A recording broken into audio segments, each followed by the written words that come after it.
Hey, listener, thanks for pressing play. This week on the Jock and Nerd podcast, Bob Iger steps down as the CEO of Disney. Matt Reeves' The Batman's Batsuit is fully revealed in new set photos, and DC Comics fires one of its two publishers as they plan yet another company-wide reboot of their timeline. What? Plus, a listener-sponsored movie review of 2014's Edge of Tomorrow, and a whole bunch more, all in this edition of the Jock and Nerd Weekly for Wednesday, February 26th, 2020. You know who this is, and you know why you're here. You want all the latest comic book and superhero TV and movie news, and by God, you found it. Forget everything else out there. Forget all the Scientology bullshit. This is the real deal. This is the real deal. Worship at the feet of the holy trio of geekdom, the Jock and Nerd podcast. Play it. Check. Check one. All right. This is really fans out there. Let's give it up. We're jocking, we nerded. We're funny, disturbing. We're jocking, we nerded. We're spoiler alert. Oh yeah. We're jocking, we nerded.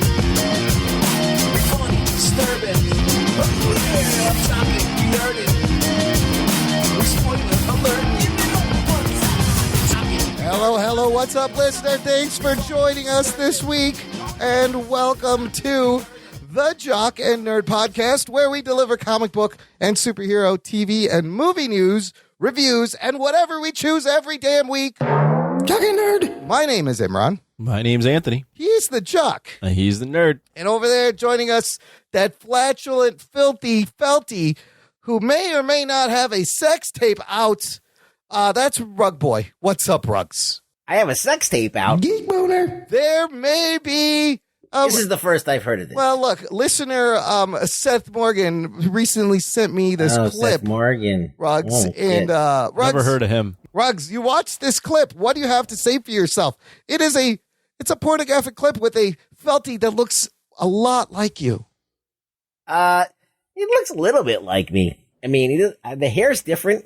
I could say it's a distant relative to me. Okay, it's I'll not say that. you. Oh, shit. It is. It's not me. Wink, wink. Wink, it's a wink. distant relative. Well, look, it is a visual thing. It is kind of an obscene clip. I'm not going to get too graphic. Just count the teeth if you really want to Yes, count the teeth. I will play the audio of this clip. How much of this audio are you going to play? I don't need to play much. I'm afraid right now. Yeah. No, here's the thing. Don't worry, because it's not what you're going to expect. Here's the clip.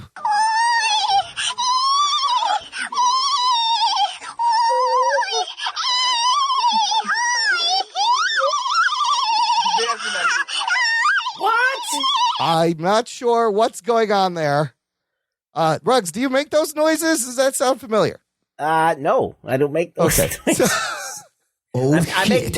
Maybe I would have said what, but like not that. I got to call this out. I mean, we've started out with talking about shaving your balls. We've talked about done penis jokes. We've done all sorts of weird show opens. I really got to question your judgment on opening the show with that. Especially with the fact that this is an audio pod. Like, no one is going to understand why you played that. No one is. And then if people look at this, they're going to be like, why did you want people to look at this?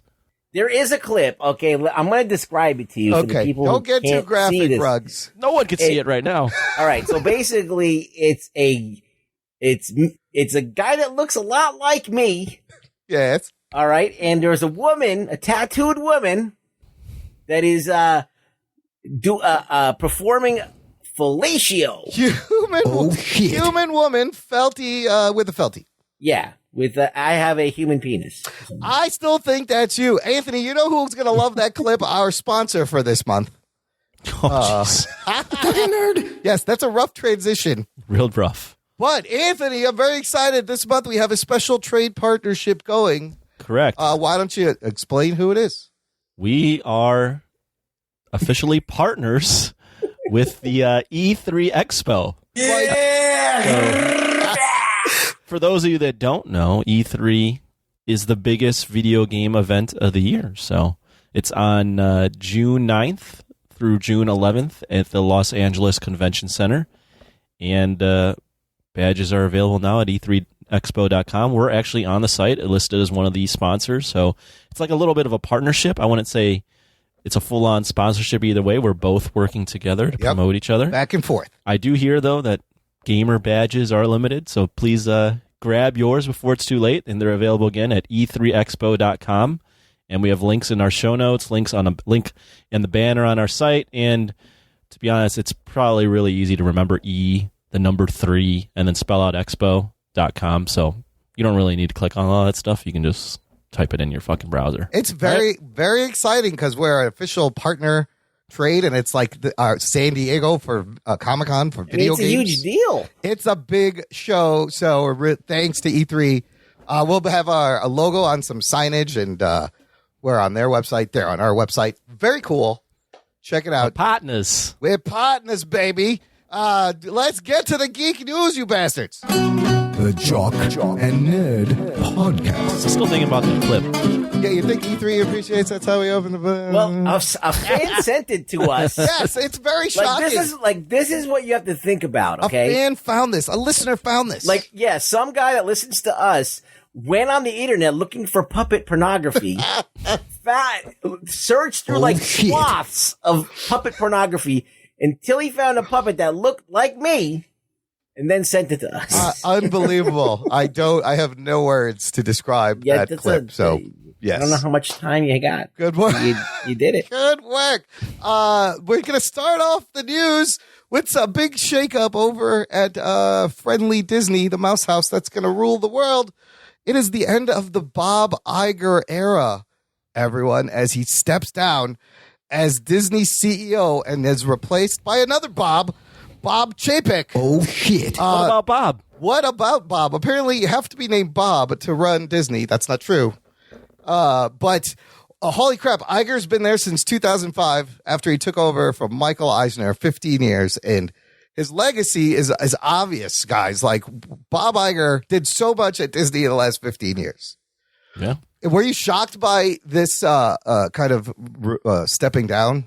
I think that he wanted to go out on a high note. I think that things are starting to go bad, right? So are they, Star Wars? Yeah. Star Wars is kind of in a questionable area.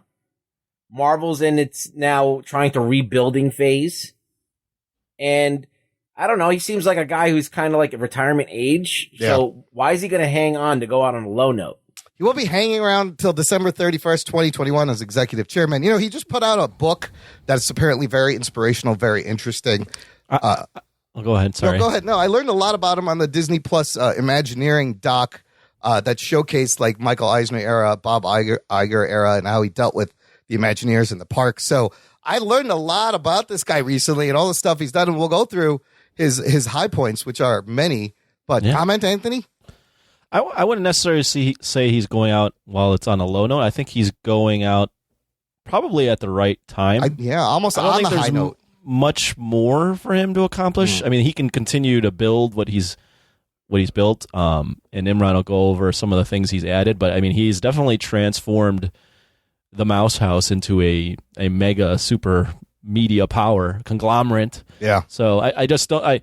It's one of those things where he's just kind of going out while he's on top. Like, you don't want to wait too long, and then maybe some of the Star Wars stink that Rug Boy mentioned, or let's say Phase 4 fails. Like, he doesn't have to necessarily be responsible for that. He's definitely Seinfelding it, you know? Yeah, he doesn't want to stick around because, first of all, there's no real big thing to build to right now. Crescendo. Yeah. It's like everything is in a rebuilding phase. Yeah. So why not leave while you still have all of these accomplishments instead of failures? Speaking of accomplishments, since 2005, here's what Bob Iger has done for Disney. He starts out with buying Pixar. Huge move because at the time, when Michael Eisner was there, Disney was probably at its lowest it's been after the Renaissance, right? Their animated movies were being outdone by Pixar. Yeah, getting their asses kicked. They were getting their asses. So nationwide. So what's the smart move? I'll fucking buy them. So he buys Pixar, buys all that IP. Giant move. Also during Michael Eisner's reign, towards the end, Eisner was cutting corners in new parks and new amusements and attractions. The parks were kind of lagging. They were failing. It wasn't generating as much revenue as it should. So Iger goes back in, pours millions of dollars annually into making the parks more entertaining, more interactive, more brand friendly. And that plan worked, as they're still, we coming into the Star Wars lands. The Marvel lands is going to be built. So he's added new parks, bought new land. Huge deal. In 2009, the riskiest thing Iger does is the Marvel Cinematic Universe is 1 year old, and he buys all of Marvel for $4 billion. Oh, shit. With a net return to Disney of like $26 billion. Biggest box office franchise ever created under Iger. Then he's like, all right, what else can I buy? Turns out he buys Lucasfilm for another $4 billion. Now, that has been handled maybe not as well as the Marvel movies, but another huge acquisition. He pushed into China with Disneyland Shanghai, something nobody thought could be done. He brokers, with the help of a drunk Tom Holland, the Sony Spider-Man deal. So MCU and Sony can share Spider-Man, an unprecedented deal no one has ever tried before. And then recently, Fox merger, $71 billion purchase, getting all that IP, the X-Men, Fantastic Four, returning to Marvel, and a successful Disney Plus launch of a streaming service, a new way for them to rule the world. It went really well. Last year alone, the company had 7 blockbusters that hit $1 billion. Oh, shit. At the worldwide box office, all under his watch. That's quite a fucking resume for the Bob Iger. It is. Yeah, what are you going to do better than that? I don't know. How do you... So what's left to buy? So besides Spider-Man back, that's it. You could buy all of Sony. You could buy Spider-Man. You could buy whatever else is failing. Buy DC. This dude, yes. Well, we'll get into that. There's a rumor coming up a little bit later, but Bob Chapek has been there for 27 years, since 1993. Similar to how Iger was Michael Eisner's right-hand man, moved up. Chapek also starts at the bottom, works his way up. And he is the, what was he? He was handling the parks and resorts. So do you guys want to know how much the CEO of Disney makes? Because his salary has been revealed on Twitter by a Hollywood reporter, dude. What do you think? How about you What did I make? I'll tell you that. Yes, it's more than all of us combined. I'll tell you much. Anthony, what would you guess the CEO of Disney makes annually? $69 million. Oh, I like that number. It's a hot, sexy number. That's unfortunate. That's not correct. Sorry. Ruggs, what's your guess? $500 million. Wow. Also, overbid. Chapek's new contract will last until February 28, 2023, with a new annual salary increasing to $2.5 million. No, it's not that much. It's not that much. I thought it would be more. Also, he will also reportedly have a target bonus of $7.5 million. With annual long-term incentive grant of $15 million. Anthony, what does that mean? Do you know? No, I don't. I wasn't really even paying attention. Okay. You could probably make up to like $30 million a year. I was looking, though, at some interesting numbers. Yeah, what numbers you got? Revenue-wise. Yeah. Now, we don't know what their... it looks like, actually, they might have lost money last year. But revenue, they brought in $69.57 billion last year. Wow.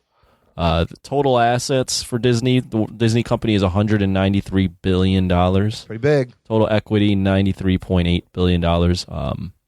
Yeah, some pretty big numbers. Iger has left Chapek with in a nice spot, and Bob Chapek has said he will continue to do what Iger did, which was, rely on Disney's amazing storytelling throughout all these things, bringing storytelling back to the rides, and their legacy of telling great stories is really what drives everything that they should be doing, and it's what drives everything that Iger did. For what it's worth, though, I think I'm reading this right, but their net income, which means profit, yeah, they actually lost $11 billion last year. Well, I think last year year, yeah, 2019. But I believe that's because it's probably distributed a bunch of things, but operating Disney Plus probably was a sinkhole for money. Disney Plus is definitely going to be a loss. A lot of money in this Fox merger too. There's that. Disney Plus is going to be a loss. They also are not getting the money they would have gotten for the rights from like Netflix and other places to stream. So they gave all that up to get all their shows back. Right. So initially, Disney Plus is going to be a loss until picks up Netflix still steam. loses money. Yeah. So Yeah, it's all about the subscribers and keeping it going. Right. So what do you guys think? Do you think anything's going to change drastically? maybe not immediately, but every big time president, CEO kind of leaves their mark on whether it be good or bad. I'm interested to see like what else they have in mind to keep growing. Yeah. Well, they own a bunch of stuff that's like sitting around collecting dust too. Yep. Yeah. Maybe they'll just get that shit and freshen it up. Like that New Mutants movie. Was sitting here around collecting dust. I don't think the New Mutants movie is like the thing that's gonna push them over the I am edge excited for this new Avengers Park. Did you guys see any stories about this? No. They have a thing. They have an animatronic Spider-Man. That what's going to happen, there was a test of this. They launched this thing in the air. It does Spider-Man moves while it's flying through the air, and then it lands in a net, like unseen, and then they reload it to launch it again in this whole crazy Spider-Man world. I can't wait to see that. It's fucking nuts. I can't wait till Spider-Man lands on someone and kills them. Yeah, he's going to definitely crush some poor little kid. Mommy, spider splat. Oh, shit. Spider-mangled. This is awkward. Listener, let us know what you think about Bob Iger stepping down as Disney CEO. Join our Facebook group. It's called Jock and Nerd Nation. You can chop it up with us and all our fun listeners. And in fact, the nation had some thoughts. Roberto Rivera originally posted the link asking any idea why they would do this. Seems kind of abrupt. To where Robert Slavinsky kind of answered him. He says, been in the works for a while. Iger has wanted out for years. Blake Braden said, lots of speculation. My thought was that they didn't want chain of command changing during the Disney-Fox merger and Disney Plus starting up. With a change like that, it would have torpedoed the stock. Doing it right now, after everything is set, naming all your heads for Marvel, Star Wars, Pixar would be a good time to do it. And he's got a point, because I don't think the Disney stock took a hit. Normally, something like this would affect the stock, It did go down a little bit. It did? Yeah, it went down a little. Well, shut up, Imran. But that also may be like coronavirus related. Yes, yeah. Actually, the stocks have been affected by that. This is very the minute true. the CDC released that thing the other day, fucking everything took that thing. Nosedive. Not funny. Surgical masks. Yeah, skyrocketing. Buy stock in mass. Listener hot tip on the Jock and Nerd Stock Podcast. Okay, moving on. Last week we saw that Matt Reeves released this camera test. Real quick, dark red of the bat suit. Yeah. And a week later, just as I kind of predicted, he released that before, lots of set photos came out in daylight, which is arguably Batman's worst look, is daylight photos. But you get a really good look at the full suit and the stuntman in the suit and on the bike. And then somebody on the internet also made this awesome graphic we will dive into about all the different influences the suit is pulling from. But first, you guys, did you see the new pictures and the video and the bike? What do you think? What do you think now that we've seen the ears? We've seen the fucking thing in daylight. Do I like it? I like aspects of it. I'm not really like that, destroyed by this idea. I mean, we've seen tactical Batman before. Yes. Right? In The Dark Knight Rises and shit like that. So it's nothing new. I don't like some aspects, like those weird needles on his forearms. Yeah, that's a little bit weird. And the fact that he's wearing too much stuff almost. It's not like sleek enough, but whatever. I can deal with it. It's fine. Anthony, the ears, the full suit reveal. Are you floppy John? Geek boner. Where are you now? I mean, it's tough to fully judge it just because it's it's a weird set photo. It's not obviously posed or anything. I didn't like the Shazam costume when I first saw photos, and I ended up thinking it was fine on screen, looked good. It does look like a little too much is going on for me personally. Yeah. It looks a little almost too armored up, but I'm not going to make quick judgments on it. I will say though that I think, and this is just my thought, they've put the black paint around his eyes, which is normal. Well, there's like lenses covering the eyes. Yeah, too. but which makes me think they might finally just go all in on the white eyes. Yes, honestly, I wish they would do. Like they did it for Deadpool, it worked. They did it to Spider-Man. Finally, after all the reflective lenses, white eyes, it looks great. Nolan did it for a hot minute in Dark Knight. Oh, he did? Yeah, when they do the cell phones, where the cell phones hack he has in.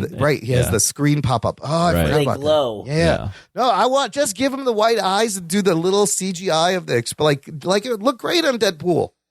Thought that worked. I don't know. I don't know how it would come off on screen. The white eyes in Nolan's, he didn't go fully all the way with it, but it kind of looked strange. But then again, that was 12 years ago. So I just want to see him in the shadows and his eyes are white and glowing and that's all you see. Yeah. I think the cape probably will be added digitally. That seems to be the thing they love doing. I don't know why. Just fucking wear a real cape. I think when you're on a motorcycle and you can get it in the back tire, I think you got a digital just to be... I mean, the guy, if you ever watch the video, the guy fucking dumps the bike. He falls. So I don't know if that was an accident or that was... the cape, he probably would have been dead. If that's the actual stunt or that was an accident, I don't know. But yeah, there's two people riding in the rain. I think they're in the UK and he slides out. I don't think you make a Batman movie where two of them are just driving and he falls off his bike. He just falls off slowly. I posted the when Pee Wee Herman falls off his bike in Pee Wee's Big Adventure. Yes. I meant to do that. Yeah. That's what it was. He meant to do that. Yeah. Yeah. I meant to slide out. Up. The ears are okay, I guess. They're not long. They're not weird, short. Pointy. They're kind kind of shape. Yeah, they're weird tapered. So someone on the internet, I wish I knew who put this graphic together because it's quite good, is pointing out several influences from the comic book. And I'll put this graphic in the show notes of this episode. The helmet and the collar looks a lot, like I said last week, Mike Mignola's Gotham by Gaslight. That's the reference he has here. The chest plating, the scallop chest plating looks a lot like Lee Bermejo's version of Batman. The gauntlet things you mentioned, Ruggs, the needles on his arm. I don't know what those are, but they're from the character Talon from the Court of the Owls storyline. He has the same things on. And then the bike and the pouches and the belt around his leg, a lot like Greg Capullo, Scott Snyder, 0 Year, Batman. I do like how the bike has little bat ears. I thought that looked kind of cool. So it's understated. It's fine. Again, and it's got big fat tires, which I like. Big fat tires are cool. And again, daylight set shots.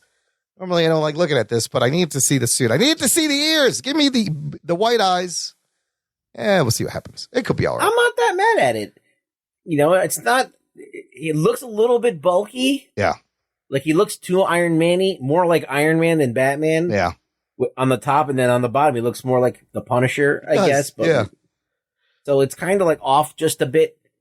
And I remember saying last week, I love Zack Snyder's Batman costume. I think it's one of the best Batman costumes by far. Yeah. And I thought they were going to roll on with that in that same direction, but I guess I got it wrong. They could have it for this movie, and then subsequent movies, he could probably get better tech and lighten the load a little bit. You never know. I like that they're pulling from these comic book influences and references. That's fun. Yeah. I mean, Arkham Asylum has Batman in armor. It's not like the first time we've seen this. So I'm in between right now, between Floppy Jock and Geek Boner, honestly, because I'm just like, I'm whelmed. Yeah. Just whelmed. Not under, not over. I would go, wait and see. Wait and see, yes. Obviously not impressed. But yeah, there's your new Batman. Sticking with DC Comics, they had another little bit of a shakeup. Since 2010, Jim Lee and Dan Didio have been co-publishing DC Comics. Well, DC reportedly fires Dan Didio this week. What the Didio? What the Didio? Shit. And they're working on something called 5G. Their new Generation 5. Generation 5. Their new storyline continuity to DC. They fucking, whereas Marvel will just roll on with their continuity and like fix little things here and there. DC will fucking restart the whole shit. They should name their company DO for do over because that's all they do. Yes, this is crazy. Anthony, is this shocking that the one publisher at DC Comics just fired out of the blue? Apparently his relationship with Scott Snyder and this whole push for this 5G and what he's been doing was not good. What does this say to you about DC Comics? I mean, I don't care. Business-wise. Come on, you're the business guy. I'm asking your business. Dan DiDio has been a name I've known about from reading comics for a while, so to fire him this abruptly seems strange, but it has to be some sort of, again, probably some sort of business decision where they wanted everyone on board, and Snyder's worked his way up to a certain point in that company where his say means a lot, and that's what happened. What is 5G? What is this my internet? Like, what is this? Well, that's what I thought. A stupid name for it. It really is because the fifth generation sounds better, but it's basically another way to bring. So they've been doing this thing where they've been resetting the DC universe all the time and then changing who the main characters that you're following. This is another attempt to reset it, bring back old characters and either that or replace them with brand new characters. They've done this. It's called Rebirth. It was called New 52. Well, they've done this. Ruggs, before you explain 5G, let me just tell you what Dan Didio did. He loved fucking Crisis stuff. He rode the post-Crisis on Infinite Earth wave. And since 2004, they did Identity Crisis, then they did Infinite Crisis, then they did Final Crisis, then they had Flashpoint, then they had the New 52, then they did Convergence, then they did Rebirth from Jeff Johns, and now this is their new trying to fucking fix their shit again. All they're doing is ruining it. I mean, they cannot find a continuity if they fucking bit them on the ass. So, Ruggs, what have you heard? What have you heard about what 5G is? How they're going to handle this? I read this whole fucking article. Okay. I forgot it already, but I just know that basically, Dan Didio was a big proponent of doing this new reset, and I don't know if everybody was on board with it or people were thinking it was gonna hurt sales. And I think, according to what I've read, that AT&T is considering stopping DC Comics altogether. That's a big rumor. So AT&T Time Warner owns DC, and do they just want to shut it down? Is that why this is happening? So I think that right now they're basically, I don't know what if it's going to go on as planned, but if they could shift gears probably faster without Didio there. Uncertain. Jim Lee is now the sole fucking publisher of DC Comics. Jeff Johns left to help out with the TV and movie stuff. So, in a nutshell, here's the 5 generations. What they're trying to do is take their 85 years of characters and history and legacy and finally smush it into one coherent timeline where the new heroes' mantles are going to be replaced with younger characters, and they're going to age out your Clark Kent, Bruce Wayne, Diana Prince, your legacy Wally West, Barry Allen legacy characters. They consider Generation 1 the emergence of Wonder Woman, the first superhero, and they've moved back her origin to World War I. Originally, she started at World War II, but like the movie set in World War I, now they're going to shift that to World War I.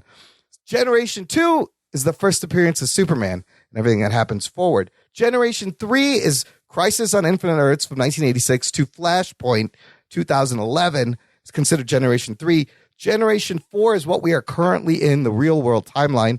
And 5G will be the next generation where they're thinking of aging up Bruce Wayne and Clark Kent and actually retiring them and replacing them with somebody else playing Batman, which is a little crazy. And they're trying to do this to help their lagging sales. They're going to just destroy the company. I think you're right. I think it's going to go the other way. Does anybody think this is a great idea? Anthony, no. Does this sound like a good idea? I'm reading some of this. They intend to make Bruce Wayne, the replacement, a black character, which might be the son of Lucius Fox. Yeah, they did Didn't they do Batwing before? They're Jonathan Kent, Superman's son. Right. It's kind some of these other. So Captain Boomerang would take over as the Flash. Yeah. So does this sound interesting? It would only sound interesting to me if they had the balls to actually go all the way with it. But I know this is going to be redone and everything's going to be reset in like 6 months to a year and a half. People are just going to sit it out and wait for the classics to come back. Right. So there's no. If this was like a true change, but I haven't been reading comics forever, but I know enough to know that the biggest change in comics is always every 5 to 6 months, and then it gets reset back to status quo. So what? I don't know. Remember Marvel Now? Yeah, this is just like all new Marvel Now and later. Now, all new. I don't mind necessarily new characters, but I don't necessarily agree with if you're going to do it, then and then go back to status quo. Like, what's the point? What I would do if I was DC, is I would... Hold on, give us the rundown. Oh, I don't have that clip. Anyways, go on. He is the Rugdown. What I would do if I was DC, I would like slice off all the characters and just leave the core maybe 10 or 15 that you really, really need. You want to circumcise all the characters? What? Yeah, just cut all the like extraneous bullshit characters. Okay. All right.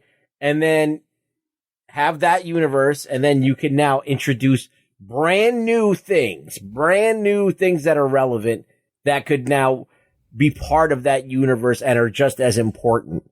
Instead of you have too many books fighting with one another. Yeah. When you release a book, it's not going to get any kind of face time because people are walking by like they already have their 20 things that they're collecting. Yeah. So if you get rid of all those things, you're going to have something. Okay, I need to fill that void with something.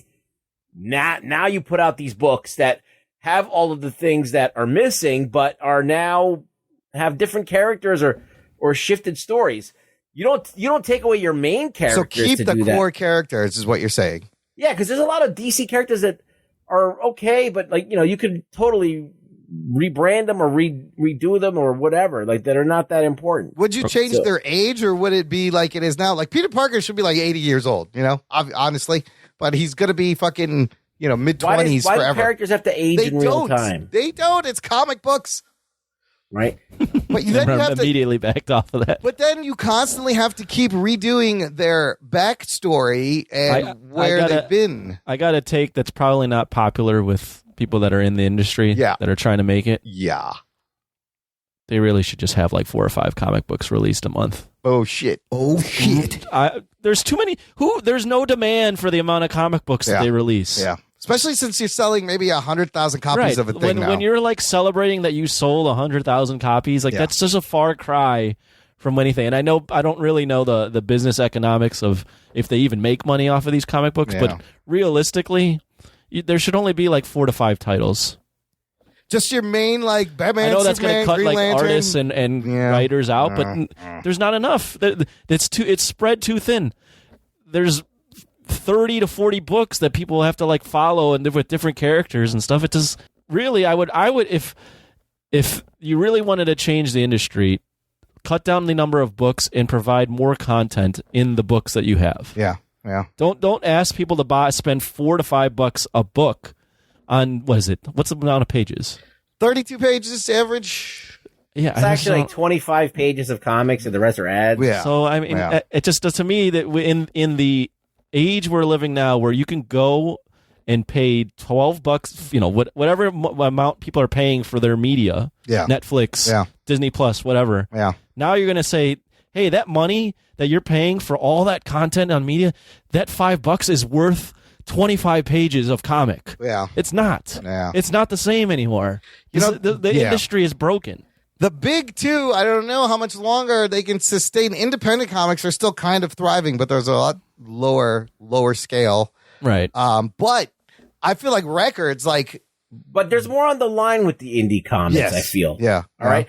Like the indie comics, that's someone's baby. Yes, right. Exactly. That's someone's like life work. That's a passion project. They fucking cobbled this shit together with blood, sweat, and tears. Absolutely. Like corporate comics, it's just like let's hire this person because this person is gonna like we can market this. Yeah. We get this person, we can market this person is writing it now. We can market this artist is doing it, and then they're just marketing teams together and hoping that it's going to catch fire. Or they'll find somebody that has something that they can market and they'll use that.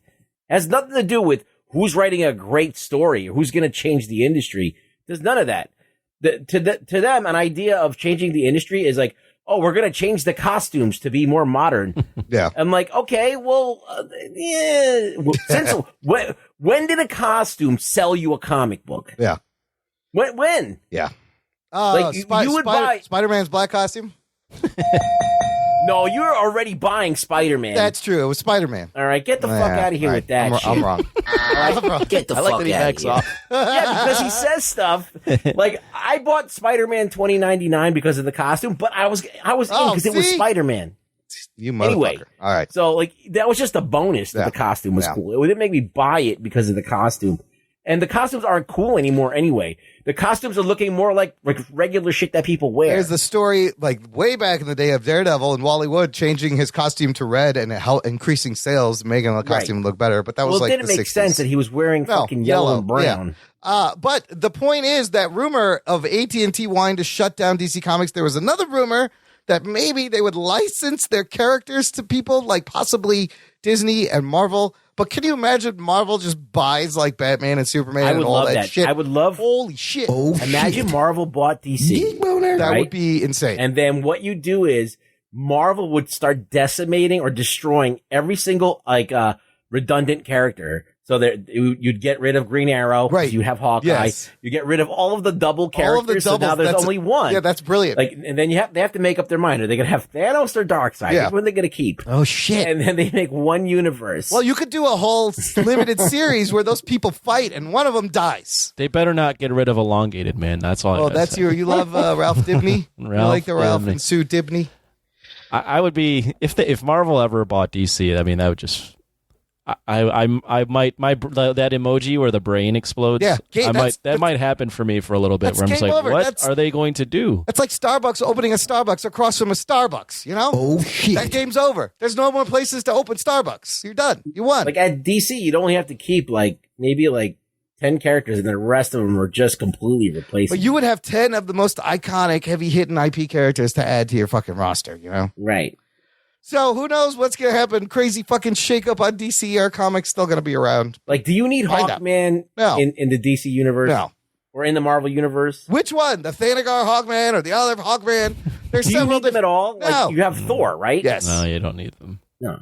You could just get rid of it. There's so many superfluous characters that no one gives a shit about. I think you keep all the Lantern Corps. They're awesome. They definitely have a purpose. Okay, the Lanterns, that's a unique character. Is a unique one, yes. It's very unique. Yeah, I mean the movie. We could do a whole podcast on just. I know the movie. Every fanboy that's ever loved comics would always want to see would be the versus movie. You would have to do a DC versus Marvel versus movie. Oh, that would be and that would probably make the most money ever. Forget about X-Men versus Avengers. This is the fucking Batman versus Daredevil. It's just they find out they're both. They find out that their universes are colliding. Yeah, right. And there's nothing they can do about it except get rid of one of them. There's only room for one. Yeah, that's crazy. That's crazy. All right, last thing in the news. I figure since we're doing this E3 sponsorship this month, we should talk about some fucking video game news. What do you think, fellas? Sure. I never told you. I did finish Spider-Man. Oh, finally. shit. Oh, you finished on Spider-Man? Yes. You know what I did? Was I just I set it all the way on easy and then I finished the game. So Jesus Christ. It's a fucking great ending, great story, and it goes on. You can keep playing that game. There's downloadable content. There's side missions. You can just hang out and stop crimes.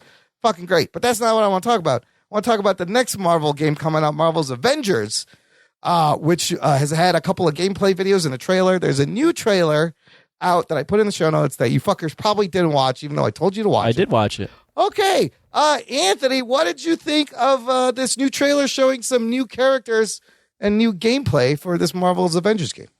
Did they show new characters? They only really showed Miss Marvel. Is that new? Miss Marvel. That was the main. Shit. Okay. That was the main exciting one for me, that you get to play as Miss Marvel. I mean, the gameplay looks good. It doesn't really, honestly, my opinion hasn't changed on it. It looks fine. It looks really, fun to play. Except for the weird generic faces. Yeah, I guess. It'll be fun to switch from one character to another and use their power set. The one thing that crossed my mind, because this is more of a movie podcast, and I don't know if I'll ever play this all that much. Yeah. It does look fun, don't get me wrong. But the one thing that crossed my mind is, man, Miss Marvel is going to be weird to see on screen one day. This is why, this is what I wanted to talk about, because a giant fucking hand slapping people and shit. Right, is this a hint of what she's going to look like on her Disney Plus show? Showing enlarging and stretchy powers always looks goofy. It works in a video game, sort of. Will this work live action? I don't know. It still looks weird. Before Rugg says it, just to comment on that, it even looks weird in the video game. It does a little bit when she has giant compared hands to everyone else. Yeah. It just seems it's just not strange. Cool. Yeah. So this is the thing. You could have weird powers, but the character has to be really cool and likable. Yeah. So if they make her cool and likable, maybe people will overlook how lame her powers look. But it's just not going to make you want to see her do stuff. You're going to be like, oh, here she comes with her big hand again. That's the first thing I thought of when I watched this. I was like, oh shit, Miss Marvel. Is this how awkward it's going to look? This game is some Crystal Dynamics. You are Miss Marvel. I am Miss Marvel. It's cool that she's in there, that we're going to see her on Disney Plus. They need to do something in the comic books and rewrite her powers. She's an Inhuman. Why can't they do it? I don't know. What? Why can't they just say, okay, fucking Reed Richards like injects her with something and all of a sudden her powers are cool? Like, she should just have like Captain Marvel type powers. It kind of fits her personality that's so goofy, her being like this teenage girl who's kind of goofy and very Peter Parker teenagery. But man, that stretchy big fist flying out, that shit's going to look weird maybe a little bit. Looked a little strange. A little bit cartoony. But yeah, that's what I wanted to know is this what we're going to see? Miss Marvel, Disney Plus, Kamala Khan. I can't wait. Last thing I want to mention about video gaming is I was so close to pulling the trigger on getting the PlayStation 4 VR headset. Oh, shit. And it's been out for a while. I watched a bunch of videos. A lot of these videos suggested it's still a great time. There are games that support it, but I wanted to ask the listener out there, anybody has maybe tried it, is it worth it? It seems really cool. You could sit there and the game is all around you. Ruggs, have you tried out the VR headset for the PlayStation? No. Would you, have any interest in this? I would try it if I had it in front of me, but I'm not that interested in it yet. For some reason, I think that having a headset on is not fun. So the headset's lightweight. The only power is the cord issue. There's still a bunch of cords out the back. Like have you seen the videos of people with this VR thing on? Yes, I've watched a lot of videos. They're walking into their TVs. Yes, they're throwing things. Tripping over their couches. The thing itself has a power source. Then you got to plug it into the PlayStation. Then you got to plug that into the TV. Yeah. There's a lot of cords. I just feel like that it's just a license to hit myself in the balls with different furniture in my house. My other concern is is it eventually going to join my closet that keeps my Dance Dance Revolution pads and my Guitar Hero guitar? Yeah, it's totally and my not Wii worth Fit it. I board. don't think so. I mean, if you like that shit, I think you should try it out. But I don't think you're going to use it more than a couple times. That's the thing. I would, for you, it took you almost a year and a half to finish, maybe more, to finish that fucking game. Yes. I don't see you immersing yourself in the headset, but I think it would be neat to play like a platformer, like a Mario game, and you're sitting there and it's all around you. How did it come about? I don't know. I don't know why. I was like, what's the next thing? Because I love how, Nintendo is always changing their consoles. They're always pushing the next thing. And I was like, where is video gaming going? And it's VR and AR. On your phone, there's tons of augmented reality games and virtual reality. I'm going to tell you where the next step is going. Yeah, where is it going? Right? Okay, I'm going to be wrong about this. All these video game nerds are going to be like, you're wrong about this, but I'm going to be right about it. All right, so Google just did this thing called Stadia. Okay. Which is it's a failed gaming system. But they did it, they failed, but it doesn't mean that's not a great idea. So the problem is that everybody's internet connection isn't good. So what's the idea? The idea is instead of having a system that you have to buy. Yeah. And have in your house, you're playing off their servers. Okay. So everything's just you're basically playing remotely on their servers. Huh. Okay. So you can have the computing power that they have is 1,000 times what you could get in a console. So no console. So imagine that's what the, like in Ready Player One. Yeah. They're probably all logging into the similar hub thing system. Yes, they're you don't see like an Xbox there. No, they're just you just tapping see these into the glasses network that they put on. Yeah. And then they like all hook into this one hub. Huh. It's this gigantic computer that's like super powerful. Ooh. And they're all playing. Well, how do you play this now? You have to do it on a computer. Well, Google connected. tried to make one of those. It's called Stadia. Is that a physical hardware device? No, you just get all you need is you get a little dongle that you plug into your TV or whatever. Gotcha. Kind of like the Amazon Fire Stick. Okay. The dongle, all that does is it gets you into the server. Cloud gaming service operated by Google. So right now it's failed because the internet's not there yet. Yeah. When the internet gets there, when everybody has 5G or 5G 6G, and not the DC 5G, the other 5G. Yes.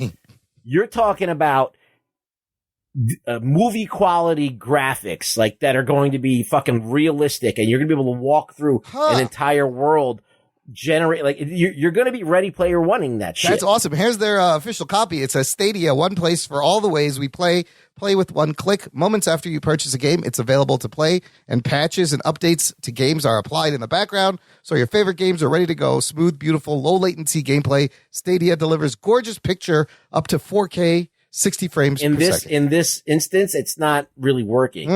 They're not there yet, but I think that in maybe 5 years, they'll be close. But this is the idea. This is the way that gaming is going to be in the future. You're not going to be reliant on getting hardware every few years because technology is moving so fast that they can't keep making these systems, but they can keep upgrading these hubs and keep patching these hubs and making them faster and more powerful. They could build like a whole separate hub and then switch hubs.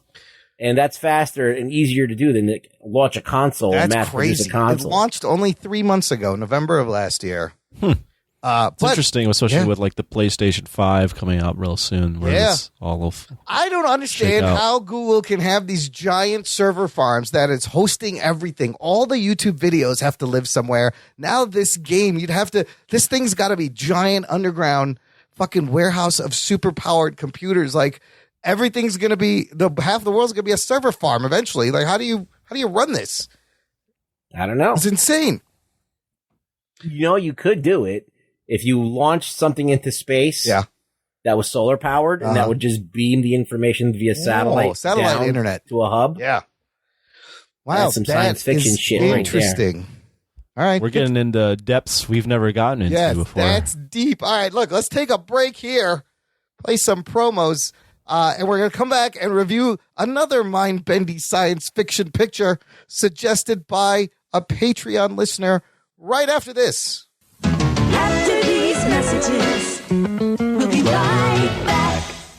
My name's Donnie, and I host the Adulting with Donnie podcast. I started this show as a way to offload some of my thoughts every week, and I quickly found out that I wasn't really alone in those thoughts, and I was connecting with other people who kind of felt the same way as me. So join me each week as I pour some whiskey and offload some thoughts about news, entertainment, politics, just whatever might come to my head during the week. So that's the Adulting with Donnie podcast, and you can find it anywhere that awful podcasts are served, and also great podcasts.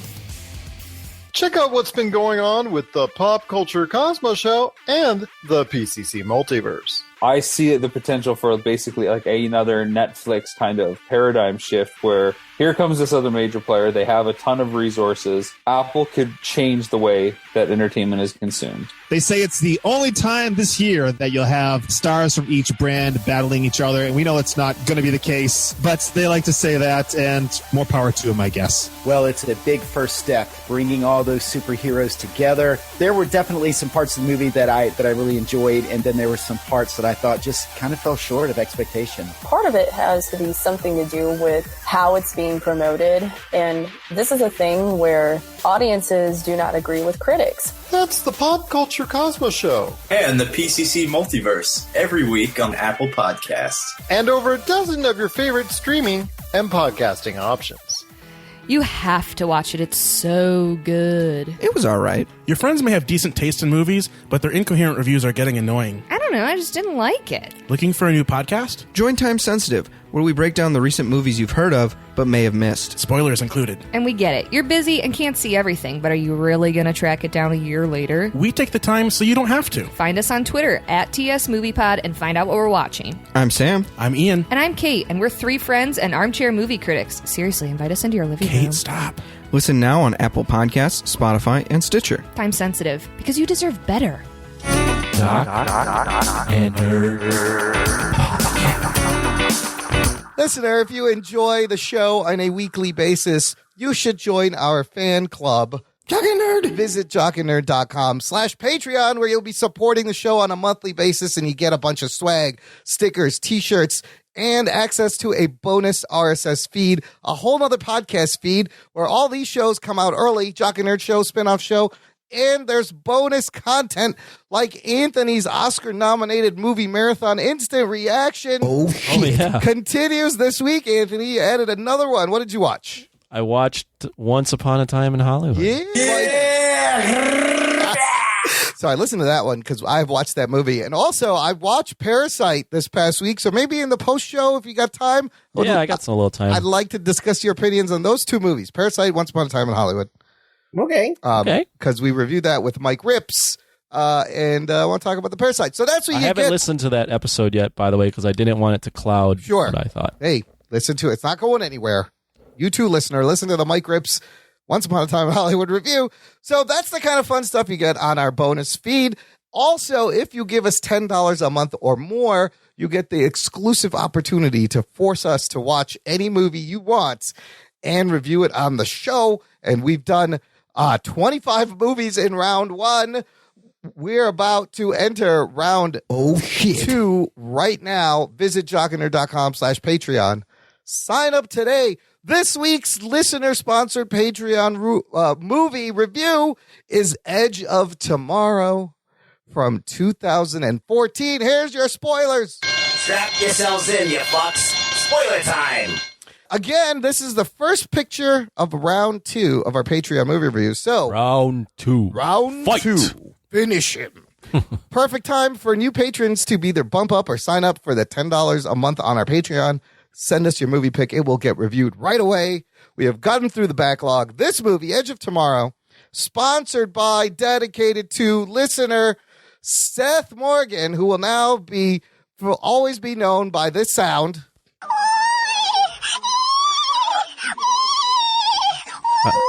That's always going to remind me of Seth Morgan. What's that sound from him, Ron? I don't know. It's a very squeaky, high-pitched something. I'm not sure. Did you put that in, or did he put that in? I have no idea. Look, I was just sent a clip, and that's what it sounds like.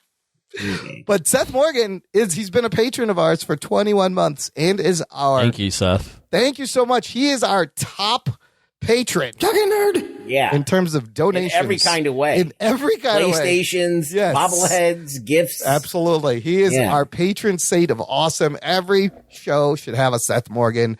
We can't thank you enough. Seth Morgan's first pick, by the way, was Starship Troopers, which we did. Good pick. That was a good pick. That one is on Patreon only. So you got to sign up to listen to that review. But that's not what we're talking about now. We're talking about Edge of Tomorrow, based on a 2004 Japanese young adult novel called All You Need Is Kill by Hiroshi Sakurazaka. He wrote this in 2004. Yes, I was waiting for someone to say that. Sakurazaka. Oh, excuse me. Yes, All You Need Is Kill is what it's based on. On Rotten Tomatoes, this movie is sitting at 90%. Oh, shit. Wow. Average rating 7.5 out of 10. Audience score also 90%. This movie was made for about $178 million. Came out in June of 2014. A summer release. Has an opening domestic gross of only $28 million. Ugh. Finishes worldwide with $370 million, which is just a little bit more than twice what it costs. Wait, 370? 370 worldwide. I was saying 570. So 570 on Box Office Mojo says 370. Okay, never mind. Numbers still 570 would be a lot better, but a lot better. Still, this movie should have made a lot more. PG-13. It's about an hour and 53 minutes long. Starring, well, let's get to the cast. Directed by, this movie has an amazing cast of talent behind it.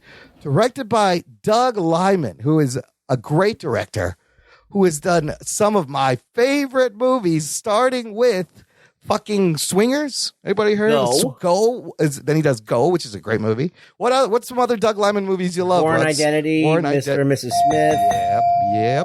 After Edge of Tomorrow, he makes this movie American Made, also with Tom Cruise as a guy who flies planes for the CIA and smuggles drugs and guns during the 80s. A fucking great movie. Definitely recommend American Made. And he does Edge of Tomorrow in 2014. Anthony, are you familiar with Doug Liman or any of these movies? You never saw Swingers, dude? No, I never saw Swingers. My fucking God. What? Mr. and Mrs. Smith, I'm familiar with. Dude, the Swingers, Bourne movies, Swingers is a fucking pop culture iconic movie. You don't like Swingers. You don't think so? It's no. Not now, but 25 years ago was fucking. I mean, I think it's great. I love Swingers and Go. Both great movies. Writing this movie, Christopher McQuarrie, another great writer, known for the last two Mission Impossible movies. The Bourne movies I'm familiar with. Yes, Bourne Identity. He did that. Christopher McQuarrie has written The Usual Suspects, Mission Impossible Fallout, and The Mummy, which a lot of Tom Cruise movies. So McQuarrie and Cruise have worked together on a lot of movies, and they're working on Mission Impossible 7 and 8. He also wrote Top Gun Maverick. So McQuarrie and Tom Cruise love working together. Anthony. Yes? What's this fucking movie about, Edge of Tomorrow? Give us the quick What is this plot movie recap. about? So we're in some sort of... Well, I didn't tell you who was in the movie. That's probably important. Tom Cruise, Emily Blunt.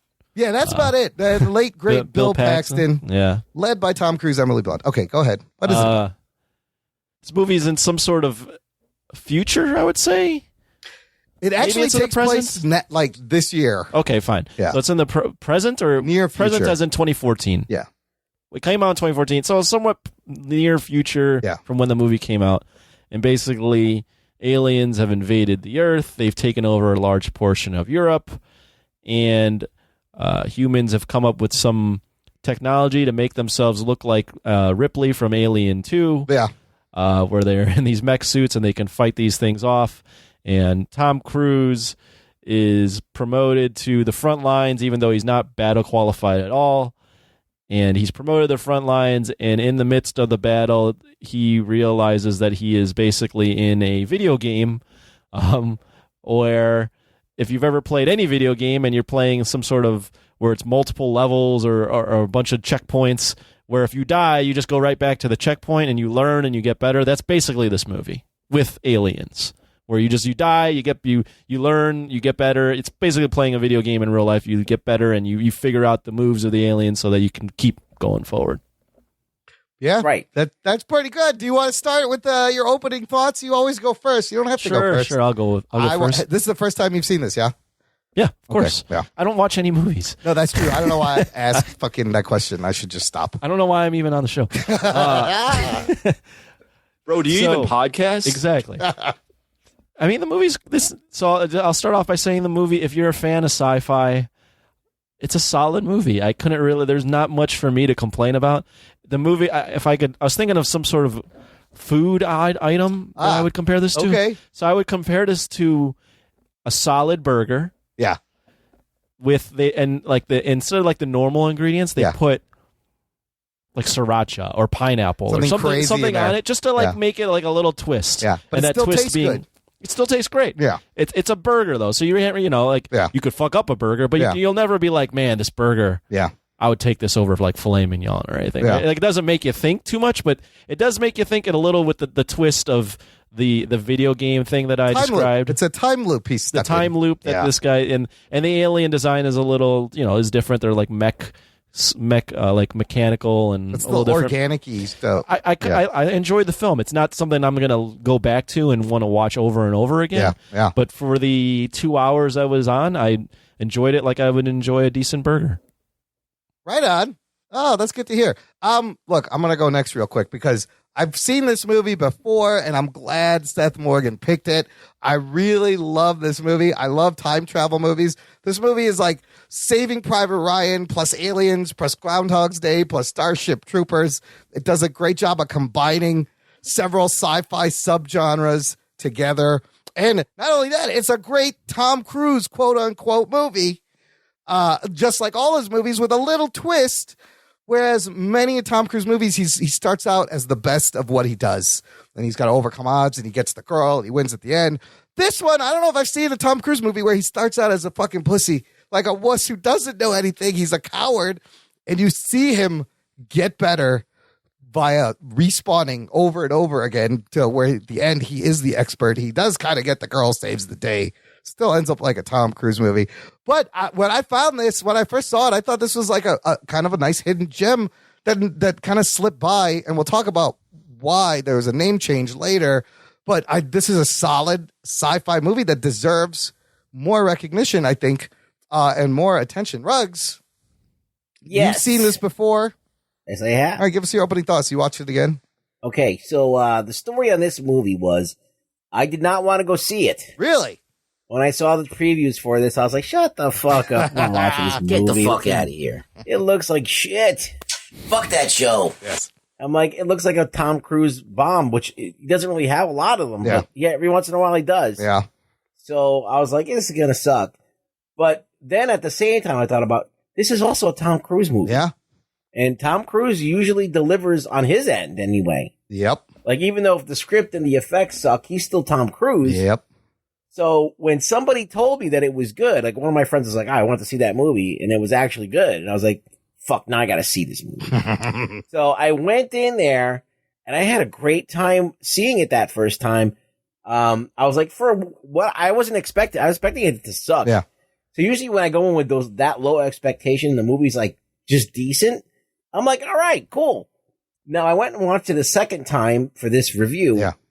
And there's some things that I realized. Number one is that Tom Cruise is in this movie. Yes. We've established that. Which may not be the best casting for this character. Yeah. All right. Because, it's, it's Tom, and so you can't ever, when you see Tom Cruise in a movie, you see Tom Cruise. You don't see another person, so you're just sitting there watching, okay, Tom Cruise is going to kill some aliens.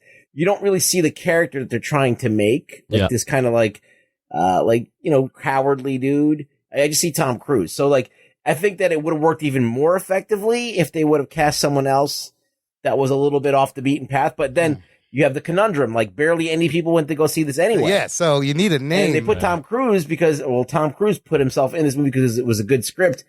And, even he couldn't get people into the theaters to see this.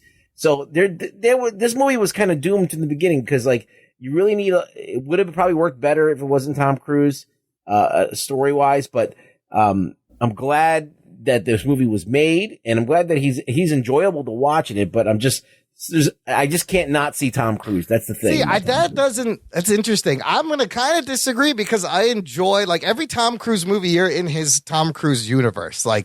You have to just be in his world. But I was surprised that they went against type and made him kind of the wuss coward in the beginning. And however crazy he is with his fucking Scientology bullshit, his performance is always committed. Yeah, he did a great job. You could see in his face him getting better, him figuring things out as he died and respawned over and over again. And he's a movie star. Yeah, he's just fucking good at what he does. He sells it. He's Tom Cruise. I would actually lean more towards Ruggs.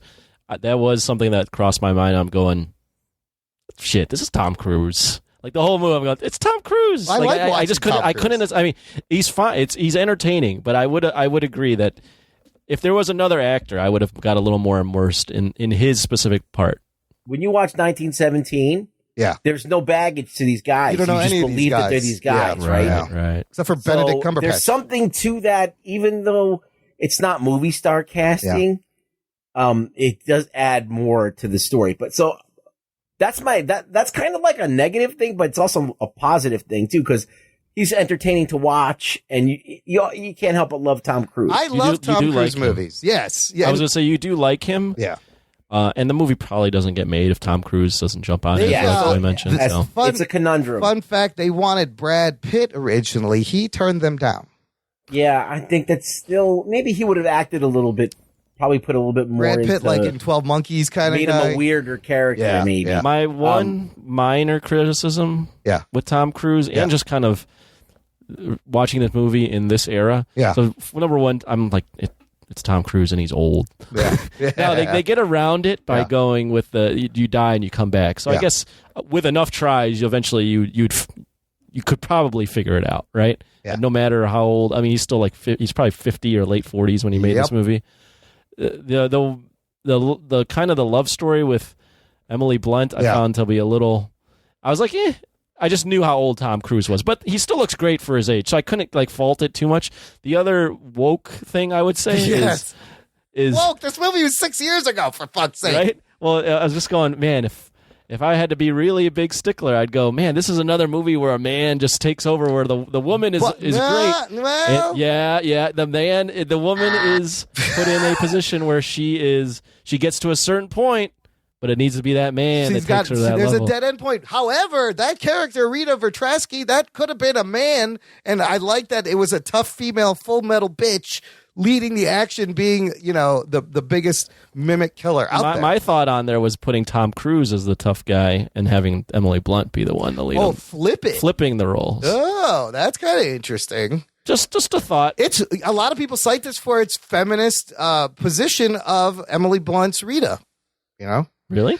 Yes. I found it to be if I was going to take that point. See, I see it as that he can't do this without her. Yes, but he can't. But even at that dead end moment in the plot where he's like, "This is as far as you go," he does end up going back to her after not getting her one time, finding out more shit, and then going back, and he needs her, and she does die at the end trying to get this done. But they both die. They both die. Yes. Somewhat. But he comes back. You know what's great about Tom Cruise movies? Cruise gets older, the women stay the same. The women are all the same age. So yeah, that gets a little weird. I will throw out that Emily Blunt. I wasn't a big Emily Blunt. She's kind of sexy fan. in this movie. She looks great. Yeah, this entire when film. she's doing the fucking yoga I found poses. her very attractive. Yeah. And I love her fucking giant anime sword is fucking badass. Geek boner that she carries around. So I thought the performances overall were great. It's great to see Paxton dig in. There's not a ton of this in this movie that's really all that offensive or is going to make you go, man, that's a weird choice. Like, why'd they do that? Very few, if any, nitpicks overall about this movie. There could have been a more diverse cast, maybe. Well, you had the whole J Squad. That was diverse. Was it? Yeah. You had the black guy that was from Legends of Tomorrow. I'm like, where have I seen this guy before? It was Firestorm. Half of Firestorm. It was Jax. Yeah. Jax is in the movie. I love in the beginning, I think the storytelling, the pacing is great. It's a really quick setup. They don't fuck around. And the first time he dies, it's 24 minutes in, and then it starts over. So within a half an hour, they set up this world, these characters really well and really efficiently. I would agree. Once you're hit with the first setup of him flashing, what is it? The going into the time loop, and then it happens a second time. You're going, oh, okay, I get this. This is an intriguing idea. I'm on board. My favorite part of the movie is the middle section where he's dying over and over again and training, and where he meets Rita, and that whole middle act is just so great. And I think he's been in there like you said 300 times at least. We see about 26 deaths they show us, but it's estimated to be over 300 times she died. Because if you notice, Rita mentions, I saw this dude die 300 times when she had the power. Right. So I looked it up. I was like, how many times does he fucking die? About at least 300. Well, you can see that they at some point. First of all, I love the writing in this movie. I do, even because it's such a complicated idea to do, and this is what I love about it. And okay, so this is where you see a movie that has action, some weight to it, some seriousness, but it also has good comedy, good humor. Absolutely, That's not like James Gunn, like My Name is Taserface. Yes. Like it's like no, it's like funny because of the situation. Yes, and it's smart. Yeah, it's not like what I do, which is dick humor and fucking fart jokes. Like it's like it's all about timing. Yeah, and like calling things back and whatever. So it's funny, but it's not like funny where it pulls you out of the story to the point where you're like, okay, now this is like. It's comedic, but it's not like a comedy in quotes. Oh, it's organically funny. Like some of the deaths are hilarious, and the redos, and and then you got these this time loop, which is sci-fi shit. Yeah, I love time travel movies.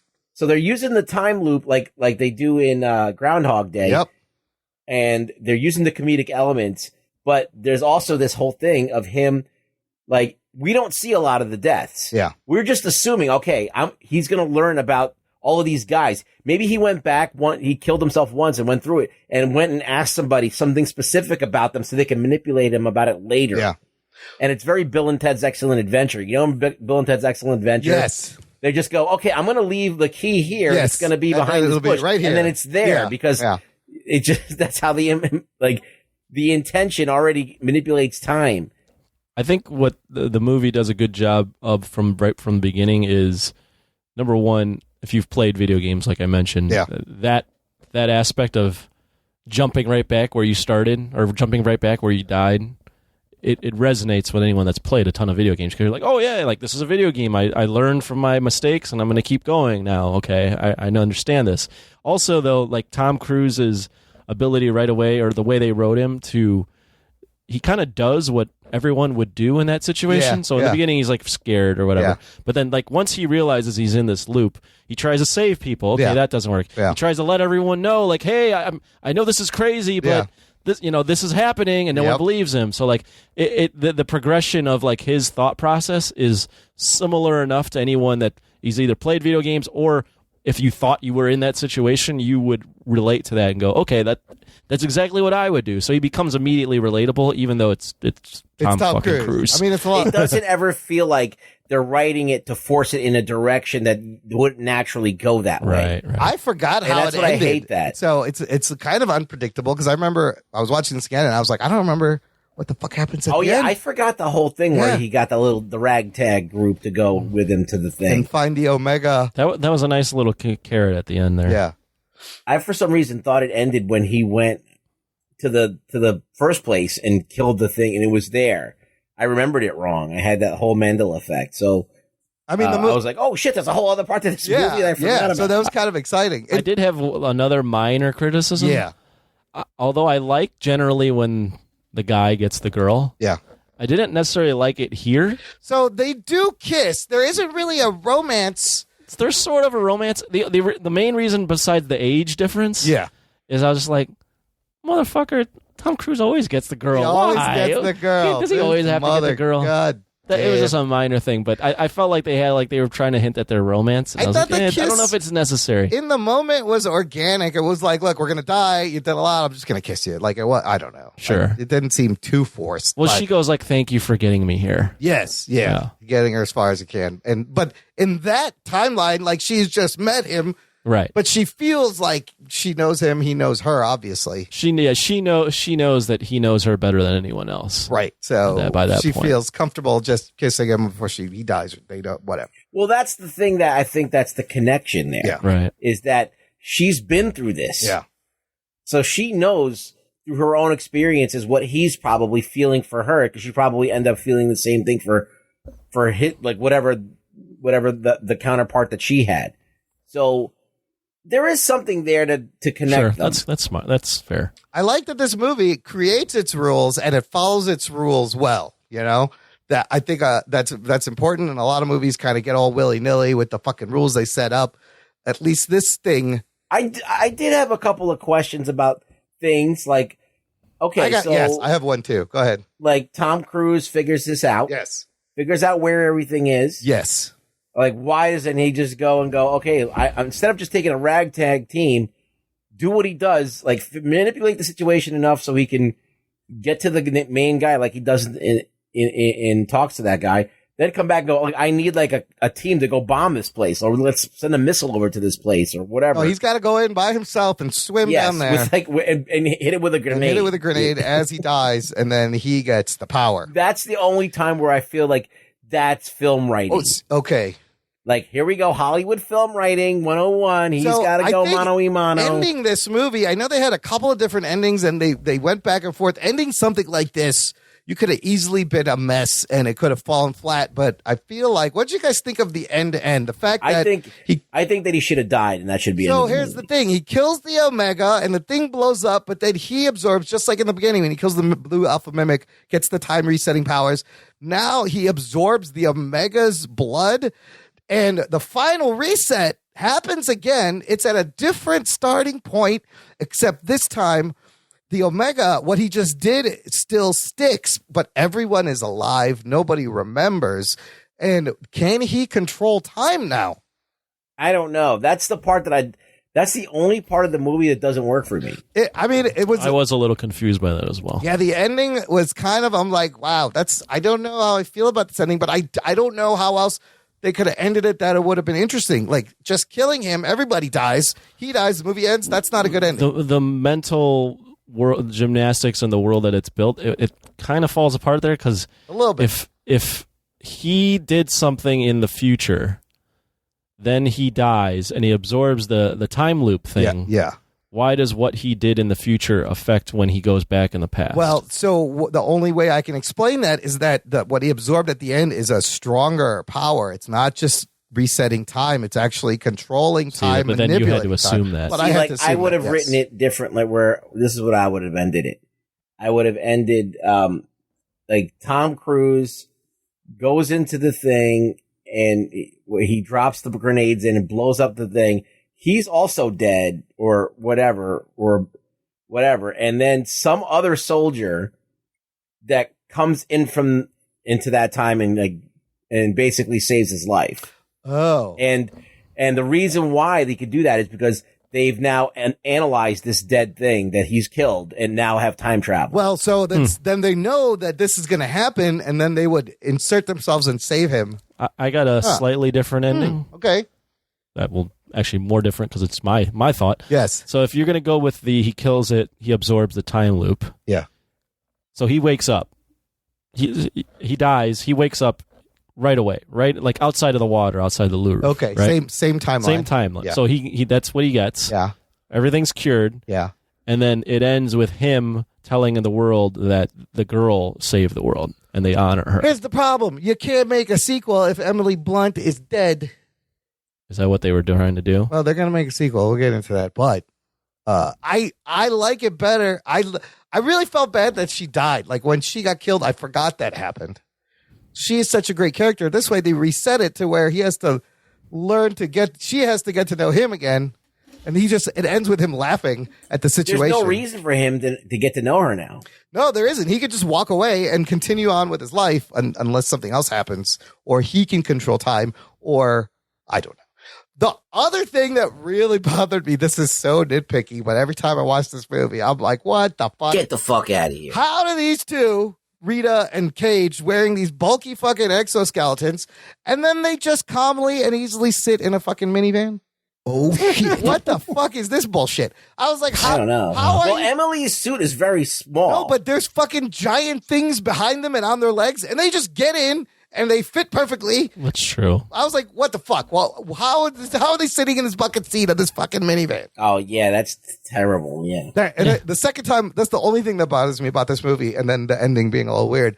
Everything else, I fucking love the way it's set up. It's a solid sci-fi absolutely. blockbuster action flick. And underrated. I don't know why they didn't perform well at the box office. Well, here's a little bit of a clue. Fun fact, the name of this movie was changed when it came out on DVD. It is now listed as Live, Die, Repeat, Edge of Tomorrow. So like Birds of Prey, they found the marketing a little confusing post and did a name change. Doug Liman really wanted to call the movie Live, Die, Repeat. He was right. And yes, and the studio wanted Edge of Tomorrow. They won. And then he was like, I fucking told you that this would be a better title.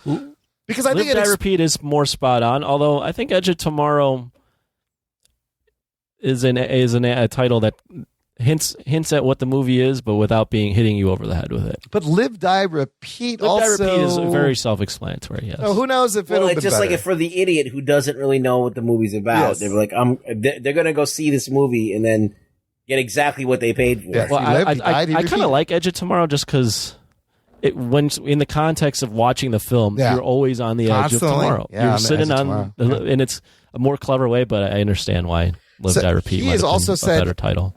Regarding the sequel, that he has a fucking great idea that's even better than the first movie. They're working on a sequel. Tom Cruise, Emily Blunt will be returning if the script is good, and it's going to be called Live, Die, Repeat, and Repeat.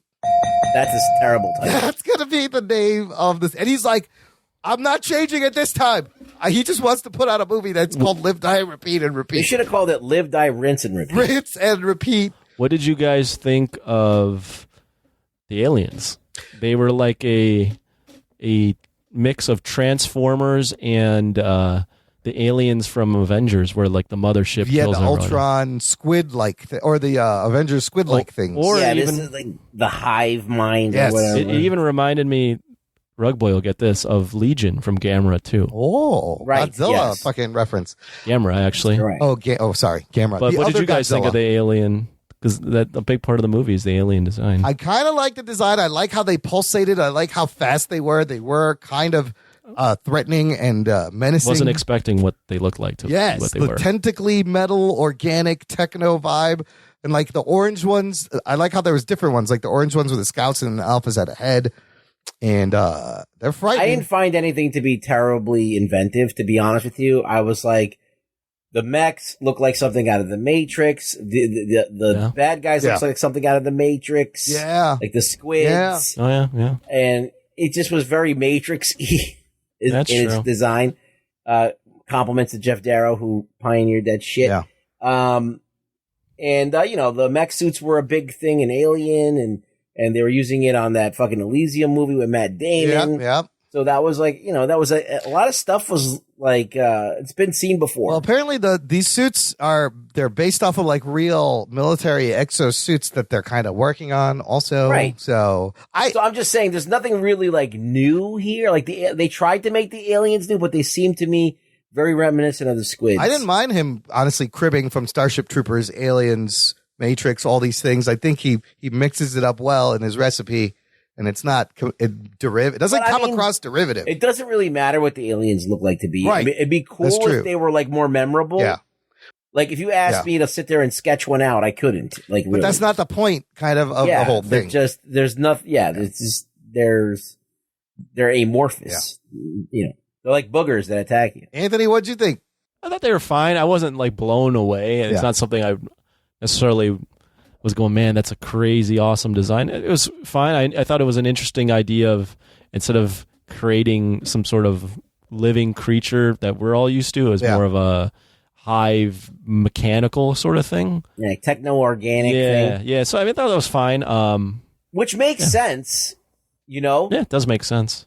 But it does seem like it would seem like kind of the next level of evolution creature that could take over our planet. I mean, coming out of the ground is fucking frightening. You could never stop. You don't know where they are. It constantly reminded me of Transformers. That was the only thing. Yeah. All the polygons. I didn't necessarily think it was bad. It's not. It's as. I mean, we all know it's been 6 years now, but it's not a design that's going to be. Everyone's going to remember for the test of time. It's not the alien. You're not going to run out and buy the figure. No, right. It's not the alien. It's not the creature from the Black Lagoon. Right. It's not Predator. It's not any of those things. To be fair, it's not even the Starship Trooper alien. Oh, those fucking bugs were great. Right. But it really wasn't about what the alien, they just needed It's about the time loop. Yeah. About the time loop, and it's about, figuring out what to do. It's a wholly inoffensive movie, in my opinion. Would you be surprised to learn that Cruise did all of his own stunts, of course? I mean, absolutely not. Not a surprise. No, that's what I expect from him. Yes, and I love that he does that. But, yeah, I mean, all right, let's rate the movie. I think we've said everything we can. All right. Solid movie. Anthony, what would you give this out of 10? This is the classic 7. Oh, classic 7, huh? Classic 7. It's a good movie. It's better than average. It's not great. Yeah. But it's wholly entertaining, and it's something that you turn it on, you watch it, and you'd most likely, if you like sci-fi action, you go, that was fun. Okay, Ruggs, what's your score? I want to say 7 as well. Really? Okay. Yeah, I was thinking it's about 7. Yeah. I love this movie. I'm gonna give it an 8.75. Wow, you really like this movie. I do. I really enjoyed this movie, and it was like discovering a hidden gem. I was like, why are more people talking about this fucking movie? Because what a great the concept. thing about it is, it's like if you're looking for some like world building, or if you're looking for something, I don't know what they're gonna do with the sequel. I don't know what you do. I don't with know the how sequel. they could make a sequel to it. They shouldn't. Yeah, they shouldn't. You killed the fucking mimics. Now what happens? Yeah, they should just leave it as is. He said he's got a great idea. I trust Doug Liman. Now, if they get time travel because of the aliens and they use it to do other stuff, that might be interesting. So but maybe Cruise harnesses time travel. maybe now. the aliens are them. I don't know. That's Oh, I'm not going to spoil a movie. Sorry, it's about to spoil another movie. What are you going to spoil? Spoiler alert. Interstellar. Where you were like, maybe the aliens are them. Oh yeah. Well, that's like a lot of movies do that. Yeah. Right? Where human beings become so advanced that they create like an artificial, Planet of the Apes? Or they create like a techno-organic life. Yeah. Like they create like artificial intelligence and they somehow like have some kind of humanity involved. Like they upload their consciousness into this thing, and then boom, it goes away into space, and it comes back, Battlestar Galactica. Boom, there you go. But this is one of my favorite sci-fi and Tom Cruise movies. It's 2 for 1. You get 2 things. So highly recommended. I'll close by saying, for me, I can't really argue against liking this movie. Yeah. Like it's just a fun movie. It's fun, does everything right. It does mostly everything right. It has Tom Cruise. Again, Tom Cruise probably could have been better without Tom Cruise, but as we said, it doesn't get made. So I like the Tom Cruise. Thank you, Seth Morgan, for picking this movie. Fantastic pick. It was nice to watch something good to clean the palate after the last 2. Was it Brightburn? What was the one before that? The Wraith. Yeah. Wraith. Oh, Wraith. gosh. But then Roadhouse. Fantastic. God damn. Fantastic. Yeah. I'm glad we discovered Roadhouse. So you guys, and to the listener, I'm going to switch things up a bit for our movie reviews. I've gone over with this with the guys. Here's my idea.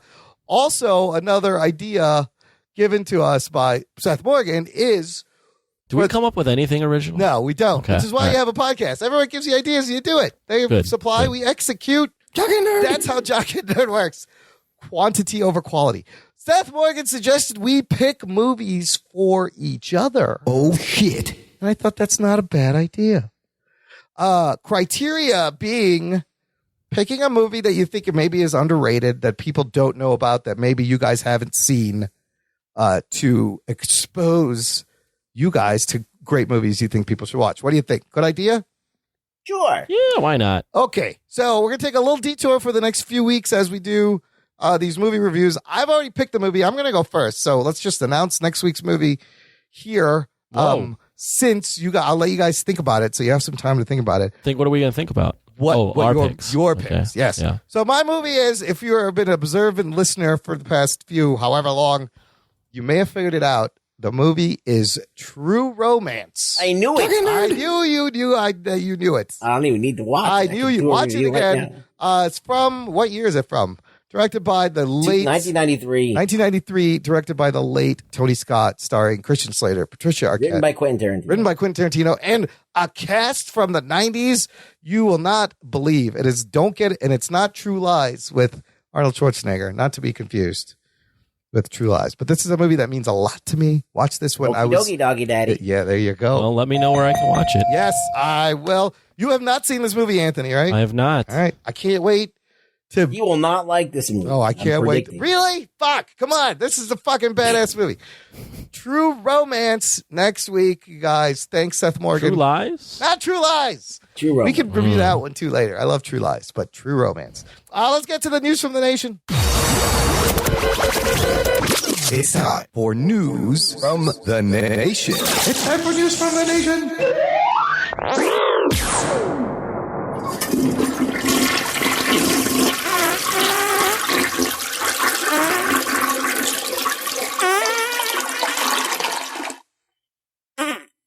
Where else can you get fresh fat flatulence every week? No two farts are alike. Freshly squeezed. Freshly squeezed flatulence. Try it. You won't match them up. They're all different.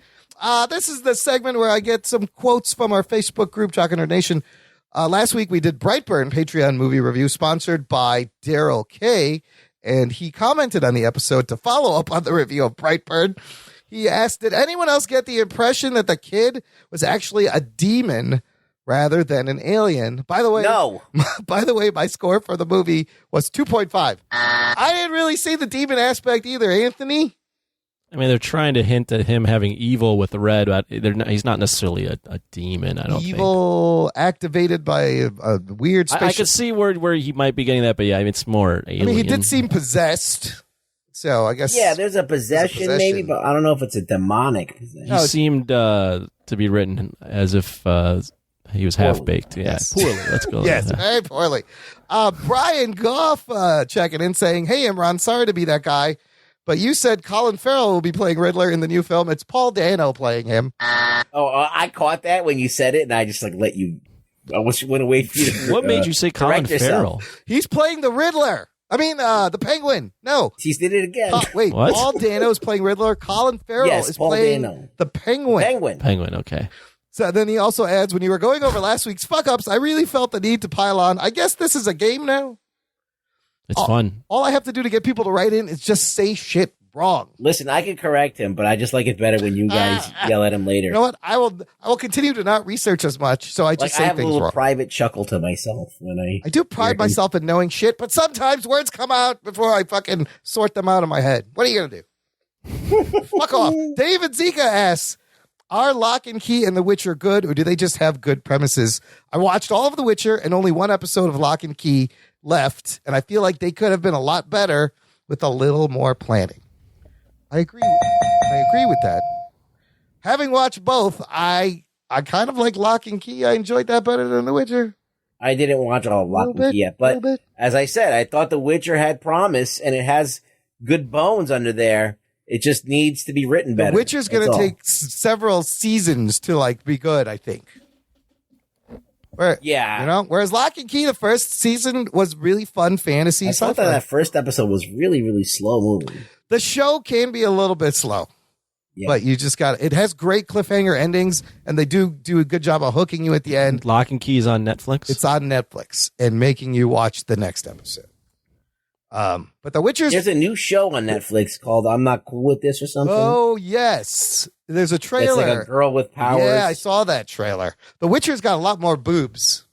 Yeah. There's not nearly as... Well, yeah, that's always a plus. The Witcher's got the hottest humpback girl I've ever seen in my life. You've never seen a girl with a humpback. She's brown. She's brown. She got a humpback. She's sexy as fuck. That's all I'm saying. And then they take the humpback out, and she's even more fucking sexy. She would make a good Kamala. There's also a girl similar like that, Yennefer in Lock and Key. She's also like olive skin, dark hair, looks a lot like Yennefer. I thought that was interesting. Also very attractive. So she's kind of naked in one episode. Chaz Hubbard answered Zika saying, I thought The Witcher probably had more room for improvement. Lock and Key got a little squirrely in the last couple episodes, but overall I thought it was very well done. Witcher had a lot to love, but also had a lot that could have been done better. And then Hamad Akbar Khan says Lock and Key was good. I mean, it was stupid teenagers making stupid decisions, but it was entertaining throughout. Then he says, do check out The Stranger on Netflix. It has The to be... Stranger, is that when you sit on your hand and then masturbate? That's called The Stranger, right? That is, yes. Where your hand gets numb. That is exactly what that is. Wait, what do? You sit on your hand until it gets numb. You sit on your hand until it gets numb, and then you whack off, because then it doesn't feel like your hand. Oh, shit. I'm going to have to try that. He says, do check out The Stranger on Netflix. It has to be the most bingeable TV everybody's show. thinking. I couldn't stop watching it. The Stranger, somebody else told me, was very good on Netflix. Not Stranger Things. Wow, got to do The Stranger, and then the Donkey Punch, and then the Cleveland Steamroller. I'm going to do all of those tonight. Have you heard of the Spider-Man? How do you do that? Oh, I could probably imagine. It's very vulgar. Yeah, it's very disrespectful. You got to shoot ropes. I understand. No. Okay, don't. You tell me later. I'm going to tell you now. Okay, what is it? You whack off in your hand. And you fling it? And then you fling it with the two fingers at someone. At the girl. someone? At the girl. I guess you could do it with a male partner as well. You have given me so many ideas. My wife is going to have Superman? Do you know no what that idea one is? what hit her tonight. Superman? How do you do the Superman? Very similar. Yeah. Once you finish on her back, and then you throw the blanket on her. Okay. And then she gets up, and the blanket's stuck. Yeah. And she's Superman. I got one. Or the guy. Okay. Again, I got one that no one's doesn't work heard for of. just women. You can do it to men too. We're learning. This one is Trump's favorite. Okay. Oh, hello. It's called He Loves Playing Golf, right? Yes. It's called the Arnold Palmer. You know what an Arnold Palmer is? The drink? Yes. Lemonade and What's iced in tea. it? Lemonade iced tea. Yeah, so basically your partner lays down on their back with their mouth open. You pee in it. Oh, God. Oh, and then you dip your balls in your tea bag. Get the fuck out of here. That's nice. Oh, my. Very nice. touch my spaghetti. I just made that up right That's now. pretty Did good. you? That's really good. Fucking patent pending. That shit. Yeah, you should definitely listener. take that to Urban Dictionary. I'm takes it. lying. I didn't make it up right now. I made it up years ago. And I put it out there on the internet. The Arnold Palmer. Somebody try that and let us know how that goes. That's amazing. Finally, Jesus. I can never say it. Hard to say that name. Arnold Palmer. You have to Arnold Palmer. hammer. Finally, Ricky. Wow, that was a tangent. Ricky Martinez. Vicky. Who's Vicky? Vicky Vale. Vicky Vale. I like Batman. Ricky Martinez comments, I highly recommend Hunters with Al Pacino streaming on Amazon Prime. Very comic bookish. I'm 5 episodes in.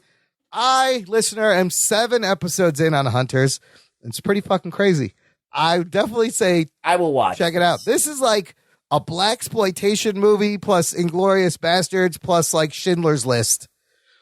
They reference comic book things all the time. The guy's constantly dropping Bruce Wayne, Peter Parker. Basically, Jewish kid in the 70s gets wrapped up with this group that's led by Al Pacino with a Yiddish accent, and they're hunting leftover Nazis from World War II in the late 70s. It's violent, and then there's flashbacks to the Holocaust, which are fucking insane, and you're like, did they really fucking do this? It's very good. It's getting some controversy on both sides, so getting people talking. Like what? Well, some people don't think there's some inaccuracies in what they're showing, and other people think they're glorifying, like, killing Nazis or whatever. I don't know. Well, you should. You should. Yes, Nazis, yes. Fucking Nazis. Kind of mirrors what's going on today a little bit, with the Nazis. But it's Dylan Baker's in there. Al Pacino's great. Well, there's actual Nazis and there's just people that disagree with people. Then they're automatic Nazis. It's a different thing. Yeah, I don't know. They're violently fucking killed. It's a good show. I can't wait to finish it. Anthony, does that sound like something you would enjoy? Show about Nazis? Nazi hunters killing Nazis in the 70s. It's like maybe. a Jewish superhero if show. Enough people told me it was good and I had nothing else to watch, yeah. 10 episodes, not bad. Got some announcements to finish up the show here, guys.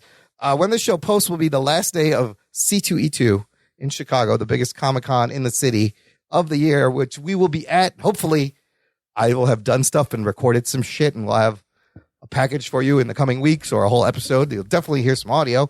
One person you're not going to hear from that I was looking forward to talking to again is Boss Logic, internet fan artist Boss Logic, who I met at Ace Comic Con.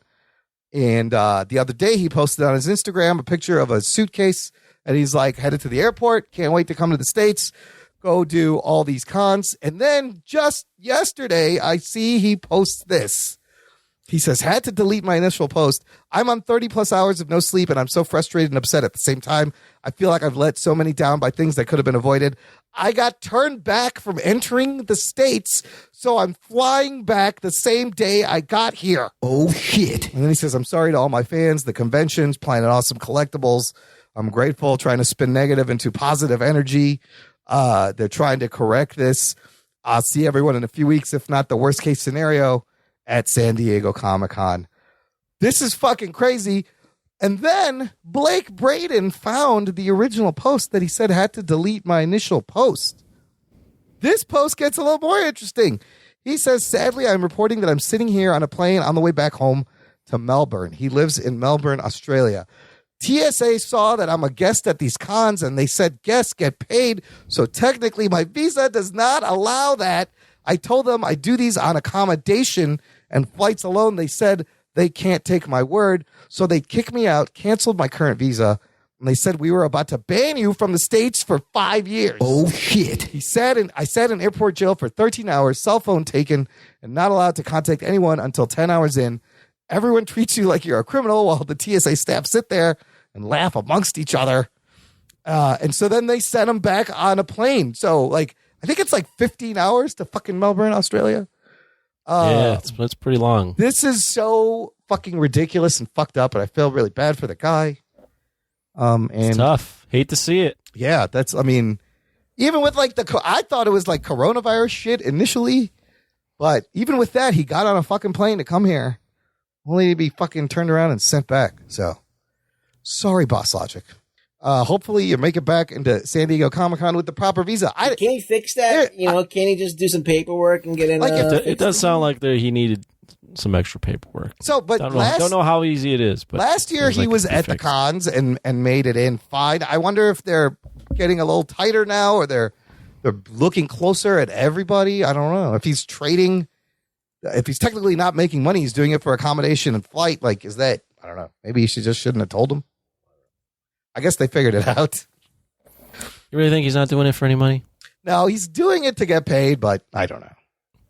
He's doing it for exposure and to get out there. Right. But look, that sucks, having to fucking fly 30 hours. Sounds like a terrible fucking day for him. Horrible day for the Boss Logic. Day and a half, 2 days, whatever. Sounds like one of those worst days. Yeah, it sucks. I was going to ask him, where does the name come from? I had a whole bunch of questions ready. and I won't be able to answer. You asked the hard-hitting questions, too, so I know you would have... How much do you really love Spider-Man? Yeah. Answer me. Look, I found out he was Syrian and he's from Melbourne, and like I figured like I'm gonna get some more scoops. So, and he's a really cool cat. So, last thing is, well, I don't normally read iTunes reviews, but we've been getting a lot of great ones since we're constantly bugging everyone. Well, you don't know how to read, and I don't know how to read, so it's hard. I've always wanted to learn. But now we're up to 115. Shut the fuck up. 115 ratings. Get the fuck out of here. Let me read a couple of these. This one title, I feel like I'm listening to a radio show, 5 stars by the Cinematically Correct podcast. It says the production on the show is insane, from sound quality to the impressive intro to sound bites throughout. You think you are listening to a pod with the budget of Joe Rogan. Not to mention these guys know their stuff. Definitely the perfect pod for any geek out there to enjoy. Talking nerd. Thank you, Cinematically Correct. We did a little review exchange. I listened to their podcast, and they're a lovely, cute couple that reviews movies. And I left them a nice review, and they listened and did the same. So check out the Cinematically Correct podcast for some great casual movie conversation. Awesome Sauce is the title of the next one by Chester Lee. Good stuff. Highly recommended. I'm pumped for this podcast. Me too. See? I'm pumped. Yeah, me too. That's a listener. And then last one by a dude named Jay Large. He says, thank you, Imran, Anthony, and Ruggs. I've been listening to you guys for about 3 years on Spotify. Up until recently, I got Apple Podcasts, so I feel like I know you guys. I really look forward to hearing you guys every week. I so wish I had the means to support you guys via Patreon. I would love to hear you guys review the movie Kingpin from 1996. Anyway, thanks for all you guys do. Keep up the great work. Holy shit. Talking nerd. Thank you, Jay Large, for listening. Hey, your support is enough, but if you do get up... I know you said you don't have the means, but if you do get up to $10 a month for at least 1 month, we'll review that Kingpin. And listen, fucking Kingpin is an amazing comedy from the 90s. Have you seen that one, Anthony? No. I don't remember. Bill Murray, Randy Quaid? Who else is in that, Ruggs? Bill Murray. Yeah. Randy Quaid. And what's his name? Oh, Woody Harrelson. Woody Harrelson and the other guy. Who else is in that? It's dude. It is a hilarious bowling. The Italian movie. dude. John Turturro. What's his name? Yes. Oh, Turturro is in that too, like Jesus from Big Lebowski. Kingpin is just one of these solid raunchy. No, I don't think he's in that. Adult R-rated comedies from the 90s. Confused. No, Chris Elliott. Yeah. So yeah, look, Jay Roach. Maybe. Sign up for $10 on the Patreon. Or give us a $10 donation. Or just send $10 our way. You can click the PayPal button. Don't get in eat touch for a week. That's all. That's like 2 That's all you gotta Starbucks. do. Come on. Yeah. Is it 2 Starbucks? Maybe like 3. Just don't eat. This is worth it. Your hunger, your request. What's worth more? I think Anthony would enjoy Kingpin. It's a fucking solidly hilarious movie. I like movies. I like cash, though. I like money. I like money. Money's good. You like movies? Ruggs, My wife, she likes that shit. That's a deep one. That's boys. the jerky boys. Little jerky Yeah. She likes that shit. Her name's Kessel. You killed. What was it? You killed Uncle. What was his name? You killed Uncle Freddy. Uncle Freddy. Uncle Freddy's dead. Uncle Freddy. I'm gonna break your fucking legs. You killed Uncle Freddy. That's another. You got to sign up for the Patreon to listen to the Jerky Boys post show. It's hilarious. Ruggs, where can the listener find you online? You can find me on Twitter, where you could be retweeting me right now. That's what I want you to do. Follow me at Really Rug Boy on Twitter. Retweet me. Did you pick up any followers this week? No. My growth is stunted. I feel like Gary Coleman. Oh, jeez. Jeez, I feel like that kid from Webster. Emmanuel Lewis. My Twitter is that's the status I'm at. Look, he's at Emmanuel Lewis level. We want to get it to at least Arthur Henry Winkler, the Fonz level. It's a little bit taller. Yeah. We're not asking for much. Yeah. Also, check out the show notes, jockandnerd.com/316. Check out our website. It'll have links to all this stuff, links where to get your E3 Expo badges before they sell out, how to get in touch, how to subscribe, and tell a friend, spread the geekery. We will love you forever, or at least 20 minutes. Love you long time. Thanks for listening. That's all you can ask That's all you can ask for. 20 minutes. 2 songs. Thanks for listening to the Jock and Nerd podcast. My name is Imran. And my name's Anthony. He's the Jock. He's the nerd. We'll catch you next time. That'll be $20. Coming to the stage, Imran Javed.